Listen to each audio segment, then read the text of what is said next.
Let me ask you a question. Do you really know what a referral is?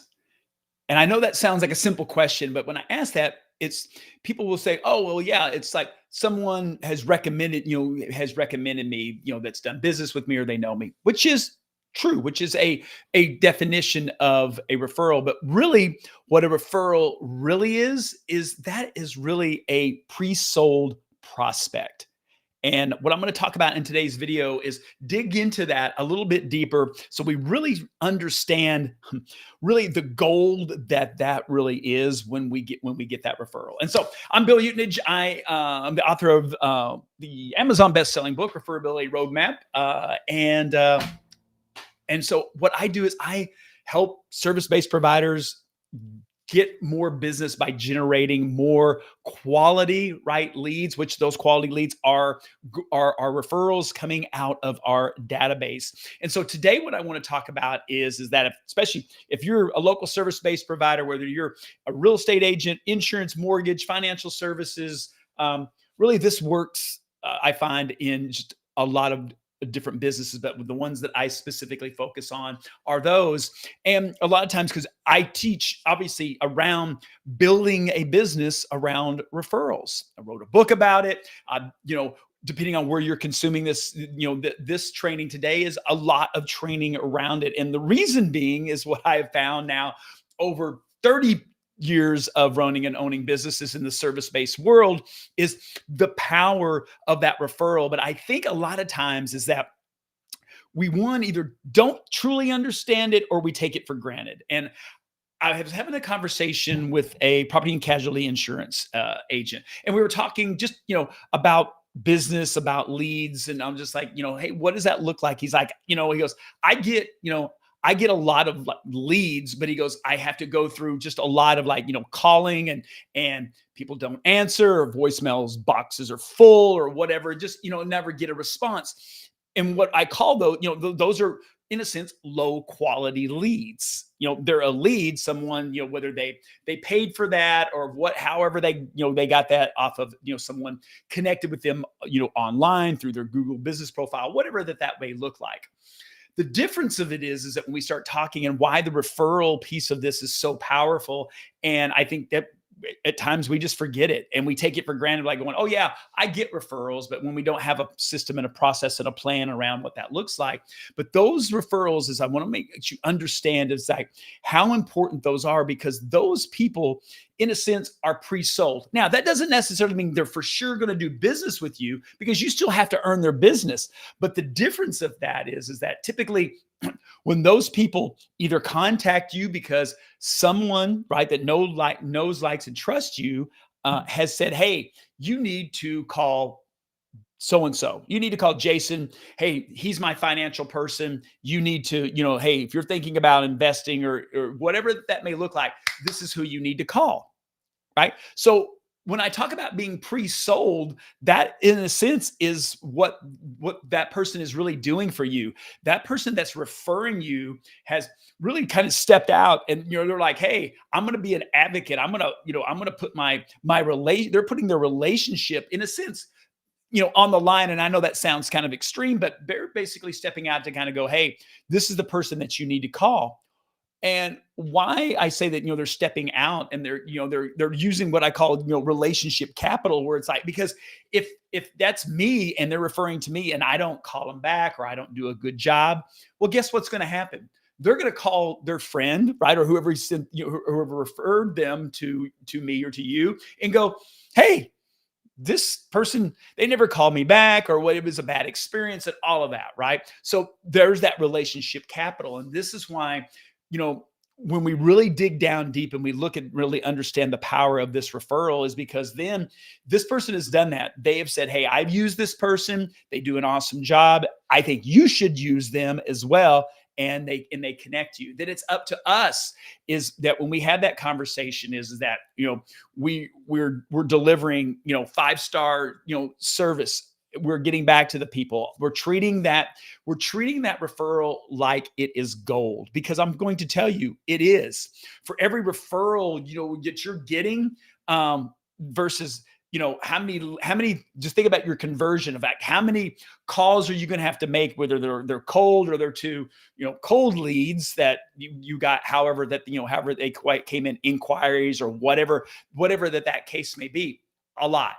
I'm just going to tell you, that number is big. You're probably going to have to call 50 people to get one that ends up turning into something. And then the difference of it is, okay, so you may get that person off of the cold, is that now you have to convince them, right, that you're the best solution for their problem. Whereas now my referral, my pre-sold, in a sense, my pre-sold prospect that comes to me, yes, we still have to we do our due diligence. We're going to do a consultation with them. We're going to find out, what their needs and wants are, and making sure that aligns with what we can do. Get all of that. But the difference of it is typically they're already pre-endorsed by the other person. Like, hey, Sarah said you guys did an awesome job with her. She highly recommended you guys. And so I wanted to, have a conversation to see what that may look like, right? You see the difference of that, me calling someone, right? Getting a name or phone number and then convincing them.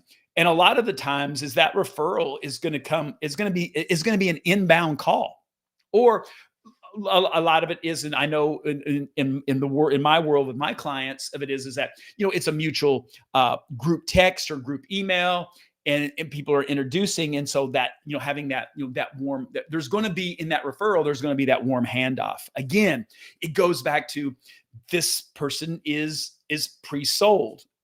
Doesn't mean that 100% of the time that they're going to do business, because it depends on once you have that conversation with them. But the issue is that business moves so much faster because there's a higher rate of trust. The speed of trust is different because someone has vouched for you to that person. And so they're coming in, they're feeling better. Now, are they going to probably Google you? They're going to look at you, creep on you on Facebook and do those things? Absolutely, they probably are. Because even though they're getting the referral, they also could be getting a referral from someone else, because you could have other friend goes, oh, hey, use this person.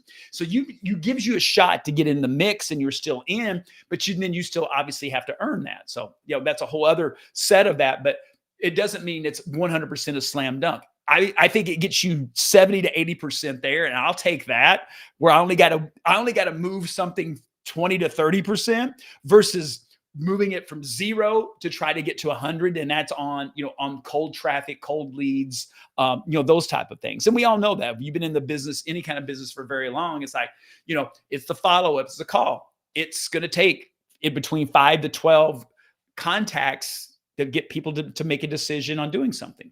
It is. But when we have that referral come in, that pre-sold prospect come into us, we're already way, way, way ahead of the game. And this from an energy level, from a time level, from a monetary level of, because it's when we're making those calls and we're not getting anywhere, and the frustration that we have, it weighs on us. It just does. I mean, and I came out of a school years ago prior to the do not call lists and all of those things, where we cold call people. I was in the real estate world for years, and that was part of it. Or it was door knocking neighborhoods, right? This is, pre-internet. Now it's different, is because now we go, yes, we have social media, we have all of that. But think about that is, and I'm not saying you can't generate leads off of that. I'm not even saying you can't generate some decent ones, but I'm going to tell you is, in doing this as long as I've had and been on both sides of that, is I will take the referral from my database, from my sphere of influence, from my network, from people that already know, like, and trust me all day, every day, more than the other side of it. Can it work? Can you build a business out of that? You can. I'm looking at what I want to build, a business that I enjoy. I want to build one that's more profitable, and that I don't have to always be convincing people. Now, we're always going to have to do a great job with people, right? That's not going to go away just because they're referred. And don't hear what I'm not saying, is because the key piece of that is that actually, I always look at the referrals like I want to deliver, not that I don't want to deliver great service to everyone, because I do, but especially on those referrals, again, I want you to be thinking about that. Someone's handed you like a bar of gold. When that referral comes in, it's like, whoa, how would I handle that? Right? Well, I would do everything in my power to keep that, to protect that. And it's the same thing with this. It's like it's getting back to people, responding to them, you know, answering all their questions, delivering that service, finding out what their needs are. And if you're not the person to do that, then direct them in the way of doing that, and then staying in communication, letting the other person know. And I think it's always acknowledging the referral. And it depends on what industry you're in. We talk about what you can do, but if the minimum thing of it is that is writing them a handwritten note, whoever refers you, and thanking you for referring them, that you're going to take great care of them and you really appreciate that.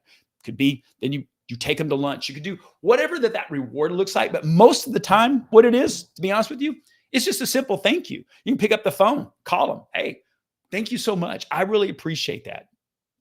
That means a lot to me. When you trust me, when you put your relationship on the line for me, I'm going to do everything that I can to take great care of them. And for whatever reason that I'm not a perfect fit for them, then I will hopefully be able to point them in the right direction. Right? That's what that's it. And then you just follow it up with a handwritten note. And then if it works out and you're doing business with this person, then you can reach out to them again. It's like, hey, we're able to help, Cindy with her, with her homeowner's insurance. Got her a great rate. She's awesome. It's awesome. She's an awesome person to work with. Hey, I want to thank you. I really appreciate that. It's the this is the thing that we miss so much of that is that I don't think when you think that you're over appreciating someone, you're not. Okay. So I want to, and why I'm really drilling down on this and I'm driving this home today is because it's just it's like anything. There's so much more competition in the world. And especially if you're in the service-based world, it just is. And there's so much noise out there. And so you got, people that are, whether you're on any form of social, right? It doesn't matter, whatever it's Instagram, Facebook, X, it doesn't, whatever that is, people are getting bombarded with, hey, we have the cheapest rates and this and that, right? All of those things. But then it's like, but if you'll start changing the way that you're looking at the people that you're already doing business with. And this is something that that I teach a lot is the power of the 250. And on average, everyone knows 250 people, right? So if I just had a database of 100 current clients, past clients, my sphere of people that know me, right? That know, like, and trust me, I have a potential reach of 2,500 people, right? If everyone knows 250, we do the math on that. So there's the power of all of it. And if I'm staying in consistent contact with them, I'm bringing them value. I'm helping them solve a problem or helping them make their life better or easier. It's reciprocation ultimately, right? And I know how to have a conversation. I know how to ask right for a referral where it doesn't come across that I'm begging or I'm desperate and all of those other things. And I've done tons of training on those. So you can find that wherever you're consuming this, this video. But I want you to really, really start looking at that differently. And I think if you will, it's like, man, that's gold. I mean, I want to go over here and mine the gold, right? This is the gold mine. That's where it's at. And that gold mine is your database. Okay. The other things, social media, the buying leads, all of the other, the other stuff. Yes, that can produce. And there might be some nuggets in there somewhere. But if someone said, hey, Bill, right here, this is the gold mine. We found gold here. We continue to find gold here. Why would I not go over here and mine that gold? Now over here, like, hey, we found some once in a while. We find something, but this is the better one, right? So look at that. Your database is that gold mine. Now, it just doesn't, just like gold, it just doesn't jump out and jump into your lap. It doesn't work that way. We have to do the work, right? It's that, it's that contact. It's bringing value. It's being top of mind for people, right? It's helping them all of those things and building that system around doing all of that. And once you do that and you have that, there's where you start to see it. That's where you start to see the compounding and the stacking effect of doing those activities, having those conversations. And then what you see is then you start to see that kind of that flywheel of those referrals take off and keep continuing to move. And I've shared this before in my real estate business. And 94% of our business at the time when I stepped out of that business a few years ago was 94% referred. My guess it still is, and it could be maybe even higher. And the reason being is that what we understood and what we knew, we built a system, and then I took that system and shared that with people in the insurance world, financial services, the mortgage world, because it works. It works if you work it and you truly understand the value of those referrals, that they are gold, that they are pre-sold to a certain degree. Okay. So that's what I've got for you today in this training. I hope that's helpful. Sometimes it's just a reminder, is because we kind of forget. I think sometimes we take it for granted. And most of the time, if you're not getting consistent referrals in your business, it's because you're not consistently staying in contact with your database. That's just usually it. And if you want to have a conversation around what that looks like, how that can be better, then just let me know.